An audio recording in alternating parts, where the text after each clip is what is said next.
အားလုံးပဲမင်္ဂလာပါရှင်မြို့ရဲ့ SC Audiobook Channel လေးကနေအားလုံးကိုပြန်လည်ကြိုဆိုလိုက်ပါတယ်ဒီနေ့မှာတော့ယူကဆရာမီမန်းလေးတောင်ကူရဲ့ခါဦးနဲ့တွန်းခင်တို့ပါဝင်တဲ့ဗရက်များမှန်တော်ဆိုတဲ့တရုတ်ဘော်ကာတွန်းလေးကိုအတန်တလန့်အဖြစ်ပြန်လည်ဖတ်ပြပေးမှာဖြစ်ပါတယ်ဆရာမီမန်းလေးတောင်ကူရဲ့ဗရက်များမှန်တော်ခါဦးရဲ့ညီကိုရထွန်းခင်ဒီနေ့ဘယ်ကိုသွားဗက်ဗီဒီရွာဒေါ်ထားအလူဝင်မှာဒီနေ့ပင်မင်းမော်ကြီးတို့နဲ့ဝက်သားဟင်းသွားချက်ကြတယ်ဟီအဲ့ဒီရွာမှာအလှလုပ်တိုင်းအဲ့ဒီရွာကလာသားကောင်းကြီးချက်နေကြပါဟေဟဲ့အရင်လားတို့ရွာဒေါ်တို့လူမှာဝက်သားဟင်းချက်တာစားကောင်းကြလို့ဒေါ်ထားကသူ့အလူမှာချက်ပေးဖို့လာငှားတာတဲ့ယုံနေပေါ့နို့မဟုတ်ဘူးလားဘယ်ရတာဟုတ်အောင်မလဲဗက်ဗီဒီရွာအလူမော်ရင်လောက်လှည့်ပွဲမှာသူတို့အဖွဲ့ကလားကသွားကြတာညီကိုဝက်သားချက်ဆိုပြီးညာပြောတာဟဲကြည်စမ်းငါမကြိုက်တဲ့ကလားကကိုညာပြီးသွားကြတယ်ပြန်လာမှအသေးထုပါမယ်ငါကြီးသားပေမေးကြတာတော့ငါအားပေးပါတယ်ဟဲ့နေကြီးသားကလားလူကြတာ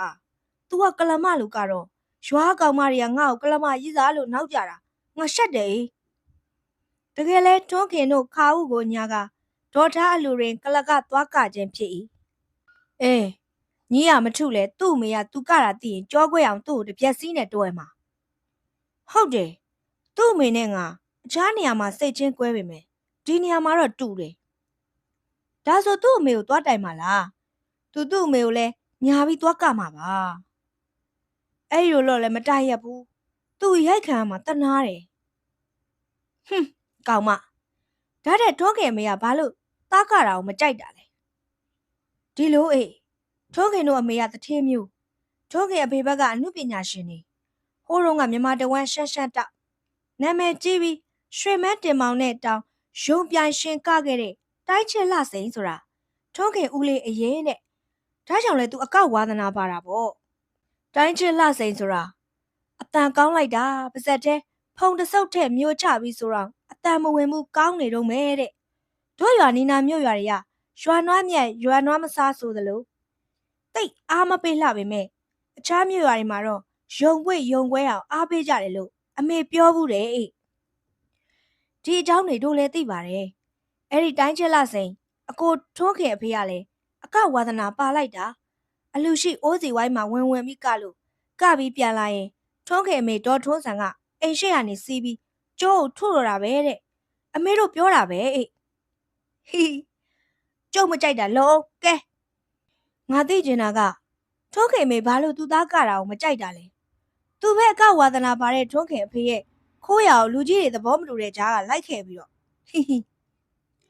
အဲ့ဒီတော့ကလည်းဒေါ်ထွန်းဆန်အကိုတထေးဦးဆန်ထွန်းကသူ့နှမကိုပြန်လာအပ်တော့ဒီလိုဖက်ခွက်စားသပင်တဲ့ရဲ့အကိုမှလင်းတော်ရသလားအခုခွဲဖြစ်ပြီပေါ့အဲ့ဒီလိုချမ်းသာတဲ့အကိုဦးဆန်ထွန်းကအကဝါသနာပါတဲ့သူ့ရောက်ဖအောင်နှိမ်လွန်းတော့ဒေါ်ထွန်းဆန်နားယောင်တာပေါ့နောက်ပြီးဦးဆန်ထွန်းစီကပတ်စံကြည့်ရတော့ဦးဆန်ထွန်းကိုထင်ကြည့်ပြီးနားယောင်တာလည်းပါမှာပေါ့ဟုတ်တယ်ဒေါ်ထွန်းဆန်ဟာအကိုချမ်းသာတဲ့အရှိန်နဲ့ဘဝင်ကိုင်းနေတာအခုချိန်ထိပဲဟိုကဘလောက်ပေးထားတယ်မသိနှမလေးဆိုပြီးပေးမယ်မချင်းချီးကျင်တာချီးမယ်အမေကပြောတယ်ဆန်ထွန်းဟာဒီရွာကနေရန်ကုန်မြို့ကြီးအထိအခြေချနိုင်အောင်ချမ်းသာသွားပေမဲ့ကိုတီယာကတ်စီးနေတဲ့ကဲညစာချက်ဖို့အိမ်ပြန်မှသွားပြီခါဦးညီလဲကိုရင်ထွန်းခင်ပြန်လာရင်ကြောခွဲအောင်မထုပါနဲ့ထုမှာတကယ်တမ်းထွန်းခင်လာချော့တော့ခါဦးတို့ပြော့ရသည်ပေါ့ဒေါ်ထားကမုတ်ဆိုးမဆင်းရဲတဲ့အလူလေးမှုတို့ကူကပေးရတာပေါ့ကုသို့ပိုရတယ်လေ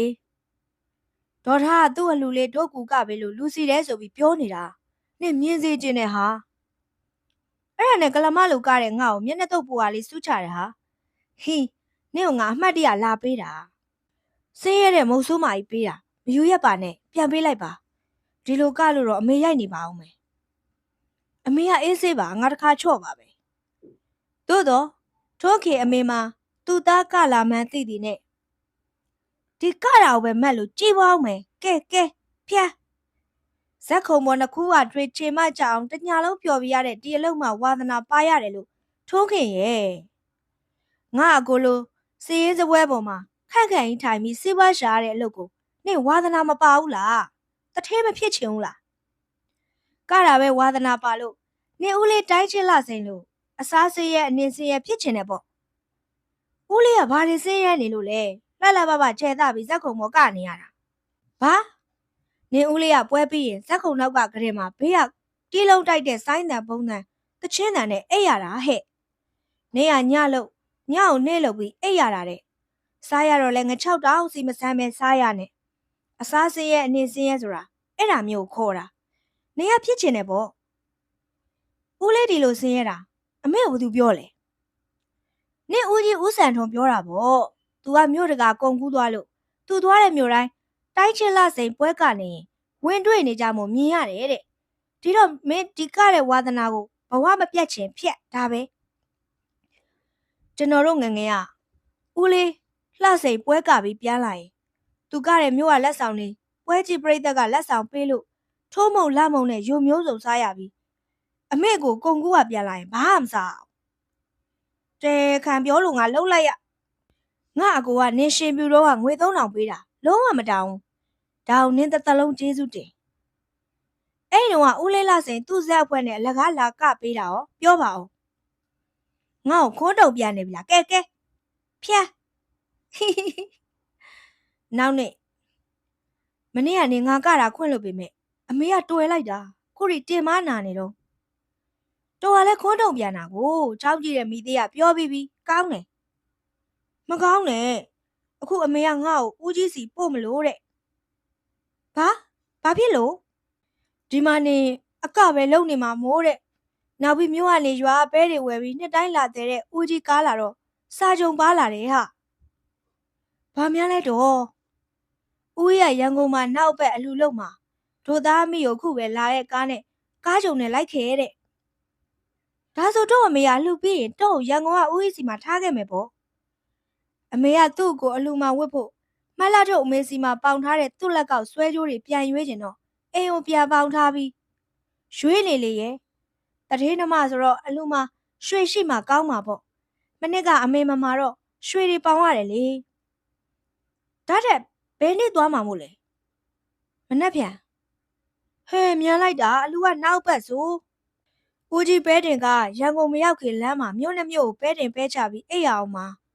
ဟိုရောက်တော့အလူအတွက်အမေကြိုတင်စီမံရမှာမို့ကြိုသွားရမှာဟာဟိုရောက်မှာခါဦးကိုမေ့မသွားပါနဲ့တော့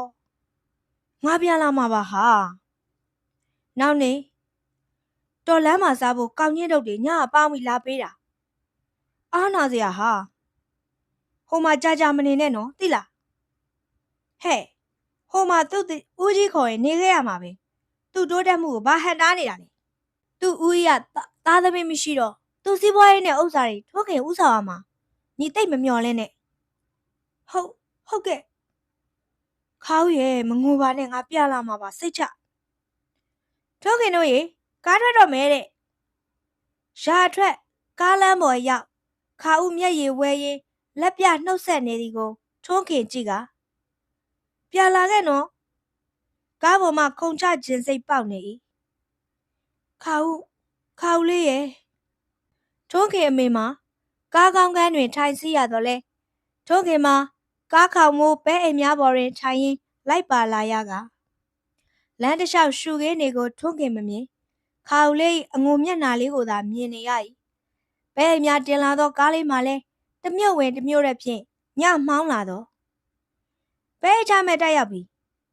မြို့လေးတမြို့သို့ရောက်ခါပွဲရုံကတော့တထဲဦးစံထွန်းမှပါတယ်ဟုတ်လားဦးစံထွန်းလို့ဝဝပြူပြူပဲလာပါမနဲ့မှပြန်ဒီမှာအဲ့လိုဖြစ်နေပြီကွအေးရပွဲစားကြီးကတော့တံပိုးရွာပဲသွားကောက်လို့ညနေမှပြန်လာမယ်ဒီကခီးပန်းလာကြတော့စောစောအိတ်ချင်ပြီပေါ့9နာရီတောင်ထိုးပြီအဲ့ရပြန်လိုက်တော့မယ်နော်တကယ်တော့ဘဲပွဲစားကတော့မှထိုးခင်တို့သားအမိကိုအခန်းတစ်ခုတွင်ဖျာခင်း၍ဖြစ်တယ်လို့သိချင်းသာဟောခုမှကိုကြီးလာတယ်တံပိုးရွာထွက်ပဲလဲကဘိန်းပြို့လို့ကြားနေတာပွဲစားကြီးလာတာတင်မရဲ့တထဲဥစံတော့နှမလာတာတိတ်ထားတယ်ဟာတထဲနှမကိုဖြစ်တယ်လို့တိတ်လို့ တထဲဥဆန်ထွန်းနှမပြီးပြီးဖြစ်တယ်လို့အိတ်တက်မှာပေါ့တော်ပဲဥဆန်ထွန်းနဲ့အညာကိုကူးသွားတာတော်သာတဲကိုကမ်းမှာတဲပြီးသူကအကုန်များမှာဆိုလို့သူ့အဝတ်တစ်တာနဲ့ငွေတွေတော့အပ်ပြီးဘူရာယုံမှာဖြာတစ်ချက်နဲ့ငှားပြီးတွိုက်တယ်ဆိုတော်ပဲပြောပြီးဟုတ်တယ်ဆန်ထွန်းကကတ်စီးกว่าအစားတော့လဲချွေတာလိုက်တာတက်နိုင်ရင်ကိုပါချတာတော့ပြန်စားမယ်အကောင်ဒီကောင်ကတ်စီးနဲ့ချွေတာချမ်းသာတာกว่าတို့ကုံကူတော့ကငါကုံနေဝယ်ပြီးဟိုတယ်မှာစားတယ်အနည်းဆုံးထမင်းဆိုင်မှာစားတယ်ကွာသူကကောင်းချင်းမောင်းတမတ်ဖိုးနဲ့ရေဝတ်တောက်ပြီးနေတာတလုံးစီးပွားရှာတာကွာဒီစကားတွေသူ့ကိုအထင်ကြီးတဲ့အမေမအိတ်သေးကြားမှာပါလေမနဲ့ပြန်ကြတော့မယ်ပေါ့ပွဲစားကြီးကတော့အစိုးရထားပြီးပဲကောက်သွားပြီလေဟဲဟိုမဦးလေးတိုင်းချစ်လာစိန်ပုံပါလားထိုစဉ်ပွဲစားကတော့ကဟုတ်တယ်ကွငါတူဦးလေးလားဟုတ်တယ်ဟဲတိုင်းချစ်လာစိန်တူနဲ့မှလာတွေ့နေတာကိုသူကအန်တီတို့ငငယ်ကအသေးဆွဲပေါ့ဒီမျိုးကိုသူပွဲလာကရဲ့အန်တီရှေ့ဆုံးကညာတိုင်းအားပေးတာအတင်းမိတ်ဆက်တော့ तू ကအပြာရောင်ကြိုက်တယ်ပြောလို့အပြာရောင်မင်းသားပစိုးဝယ်ပေးပြီးနှစ်ပါးသွားမှဝက်ကခိုင်းအန်တီကရှေ့ဆုံးဖြာကနေအပြာရောင်ဝက်ဆက်ဝစ်ပြီးသူနဲ့အယောင်တူတယ်လို့တငယ်ချင်းတွေကိုကြွားပြတဲ့အထိပဲ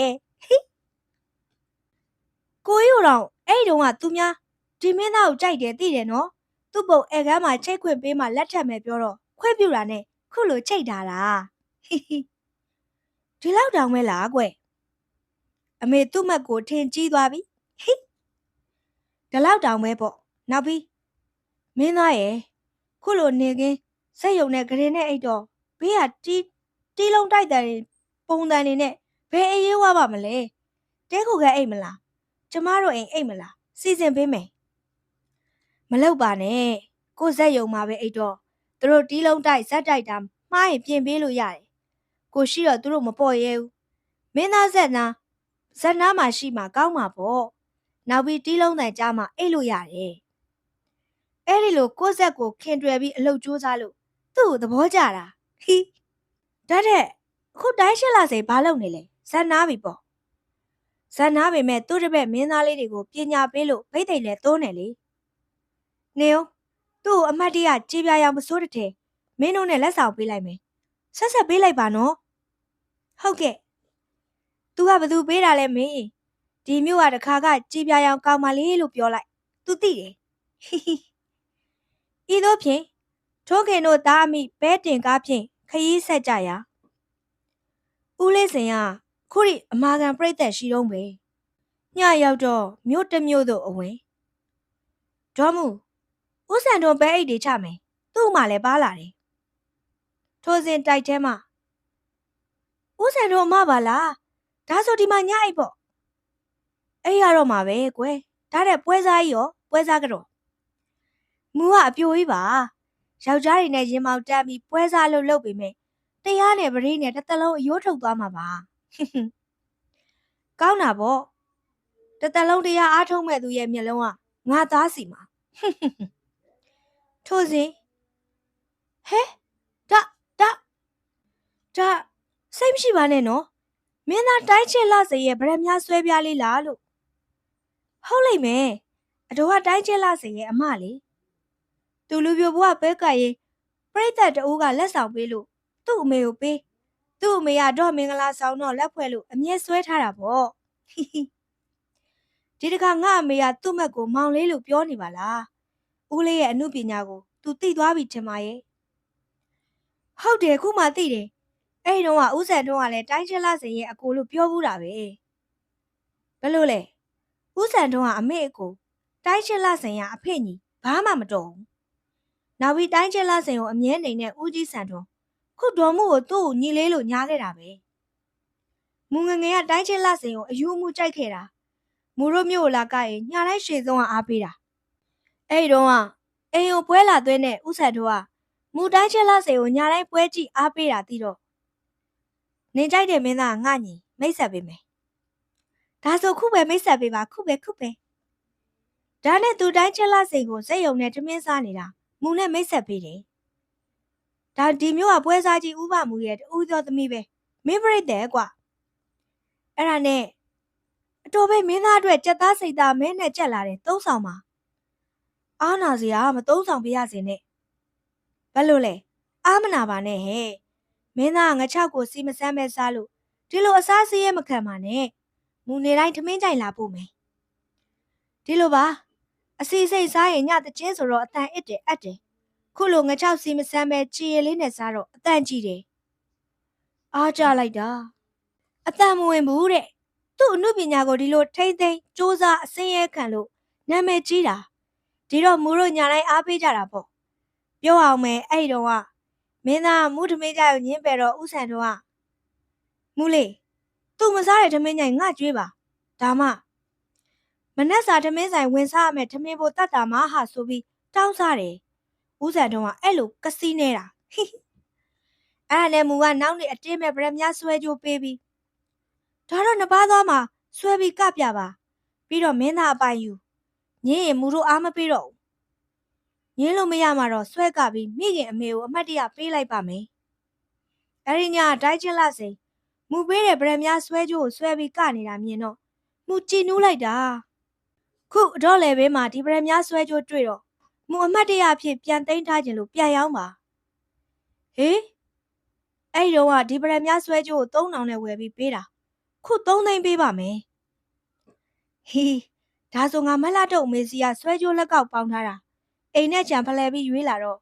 ခုလို3သိန်းပေးအိမ်နဲ့ကြံ1သိန်းနဲ့ရွေးလို့2သိန်းမြတ်သေးတာပဲရောက်ပါမယ်ဒါပေမဲ့အကိုဥဆက်တော်အလှလုပ်မယ်ဆိုလို့ဝစ်ပြီးသွားရတာအလှမှာလူလူတူတူဖြစ်အောင်ဝစ်ရအောင်မယ်လေအဲ့ဒီကပြန်ဝင်ပြီးရောက်ပါမယ်ဝမ်းသာလိုက်တာသူ့ကိုအမှတ်တရပေးတဲ့ပစ္စည်းကိုပဲပြန်ရလို့ဒါတဲ့ဥဆက်တော်အလှလုပ်တာမူတို့မဖိတ်ပါလားပွဲစားချင်းချင်းပဲဒါပေမဲ့တခါမှအလှမလုပ်ဘူးတဲ့ဥဆန်တော်အခုအလှလုပ်တော့မဖိတ်ပေမဲ့သားတို့ခေါ်ပါတယ်လို့ပြောလိုက်ပါဤသို့ဖြင့်ထိုးခင်တို့လိုက်ပါလာသောပဲတွေကားလေးမှာတမြို့ဝင်တမြို့ရက်ဖြစ်ရန်ကုန်မြို့ဥဆန်တော်တိုက်သို့ရောက်တော့ပဲကားဆိုင်ပြီပဲငါနှမပါလားဟာပါလာတဲ့အကိုပါလာတယ်သူ့နှမကိုအချစ်သားပဲငါနှမရွှေတွေစင်းလာတာပဲအကိုလူဆိုတော့အကိုကုန်းနဲ့အကိုနှမပီတာအောင်ဆင်လာရတာပေါ့ကိုရဲ့ကောင်းတယ်ကောင်းတယ်ဒီလိုစင်းလာအောင်အလူလုပ်တယ်လို့ညာပြီးမှားလိုက်တာပဲရှင်ဒါဆိုအကိုလူကမလုပ်ပါဘူးမင်းတို့ခုလိုလာအောင်လို့ညာတာပါဆိုကဲထွန်းခင်ပါလာတော့မင်းရှိပြောတင်တာပြောရမှာပဲအော်ငါအကိုသူ့တူကိုသူ့စီးပွားရေးလုပ်ငန်းတွေလွှဲကျင်လို့ညားခေါ်တာပဲပြောပါအကိုတွေ့ကျင်ပြောကျင်တဲ့ကျမတို့သားမိအကိုရှိရောက်ပြီပဲငါနှမထွန်းခင်ရှင်းနေသားတော့ငါရှင်ပြုတ်ဖို့ငါစီကငွေ3000ယူထားတာအခုထိပြန်မဆက်သေးဘူးအဲ့ဒါမင်းသားထွန်းခင်ရှိပြောကျင်တာဒီတော့ငါမျက်စိမမိတ်ခင်ငါနှမလည်းမျက်စိမမိတ်ခင်ဒီတန်တရားကျွေးငါနှမမပါအောင်အတိုးနဲ့အခုပဲဆက်ခဲ့ပါအဲ့တော့ကရွှေ3000ရွှေ2ကျပ်သားရတာခုမင်းသားဒီရွယ်ထိထားတာဆိုတော့အတိုးနဲ့ပေါင်းရွှေ9ကျပ်သားဖို့လောက်တော့ဆက်ရမယ်ဒါငါလျှော့ပြောထားတာဒီတော့နင်တို့ပတ်စံမရှိဘူးဆိုတာငါကြိုသိလို့9သိန်းနဲ့တန်မဲ့ရွှေလက်ဝတ်ရနာတွေပါလာအောင်ငါအလှလုပ်တယ်လာခဲ့ဆိုပြီးခေါ်တာဒါမှငါနှမစူဆောင်းထားတဲ့လက်ဝတ်ရနာတွေအလှမှာဝတ်ဖို့ပါလာမှာပေါ့ခုအဲ့ဒါကြီးချွတ်ပြီးဆက်ခဲ့ပါအေးငါလည်းဘေးကဗရက်များဆွဲကြိုးဟာတကယ်တော့တိုင်းချစ်လစိန်ငါနေမကောင်းလို့ဆေးကုဆိုပြီးချွတ်ပေးတာဒါငါမူလပိုင်ရှင်မူလရောက်ကမချွတ်ပေးသလိုလိုညာမိတာပါပဲဒီလိုဝိသမလောဘတွေတက်ပြီးနှမအရင်အောင်အတိုးနဲ့ခုပြီးလွန်ခဲ့တဲ့15နှစ်ကျော်ကအကျွေးကိုတောင်းရက်တယ်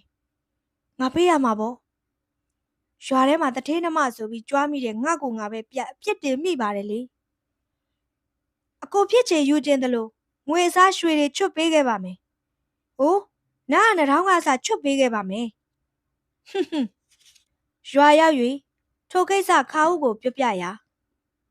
တော့မီတနာပါတယ်။တိုင်းချက်လာစိန်ပေးတဲ့ဗရက်များဆွဲကြိုးမူလပိုင်ရှင်ဒေါ်မှုကိုပြန်မရောက်ခဲ့ရတော့ဘူးပေါ့။ဒါပေါ့ဟာခုလိုတမြို့တရွာရောက်မှတိုင်းချက်လာစိန်ရဲ့အမှုပညာစမ်းပွင့်ချက်ကိုအမေသိပြီးလေးစားသွားတာ။ဗရက်များအစ်စ်နိုမနစ်ဘူးလေ။အစသူ့ကိုကတိုင်းချက်လစိန်ကိုနှိမ်ချပြောဆိုနေတာယုံနေတာဟာသူ့ရွှေတွေခုလိုကျွေးနဲ့ခုပြီးယူမှအမြင်မှန်ရသွားတာတကယ်တော့သူ့ကိုကကစီနဲ့ဘာနှစ်ဖူးတိုက်တူးတယ်လို့ဒါဆို တော့အမေမလာတော့အမေစီမှာပေါင်ထားတဲ့ခြံမရွေးနိုင်တော့ဘူးပေါ့ဒါပေါ့ဒါပေမဲ့ငါအလုပ်စူးစမ်းပြီးမြန်ရွေးမှာပါဟာဒါကြောင့်ဝမ်းသာနေတာအလိုဘာဖြစ်လို့အမေကငါကလမကတာခွင့်ပြုလို့အဲ့ဒီကလို့စုချတဲ့ငွေနဲ့ခြံရွေးပြမယ်ဟိဟိဒါကြောင့်ဝမ်းသာနေတာခါဦးကတော့တိုကလမကြီးလိုဝစ်ပြီးကရင်ကြောခွဲအောင်ထုတ်မှာပဲနင်ကြောထူတာကတော့ငါ့ဖို့ပန်းနဲ့ပေါက်တယ်လို့ပါပဲခါဦးရဲ့အားလုံးကိုကျေးဇူးတင်ပါတယ်ရှင်ဆရာမီမန်းလေးတောင်ငူရဲ့တခါဦးနဲ့ထွန်းခင်ပါဝင်တဲ့ကတ်တွန်းဇလန်းလေးတွေကိုတငယ်ချင်းတို့လည်းကြိုက်နေတတ်ကြလိမ့်မယ်လို့ယူကမျှော်လင့်ပါတယ်ကျမကတော့စာဖတ်သူယူပါရှင်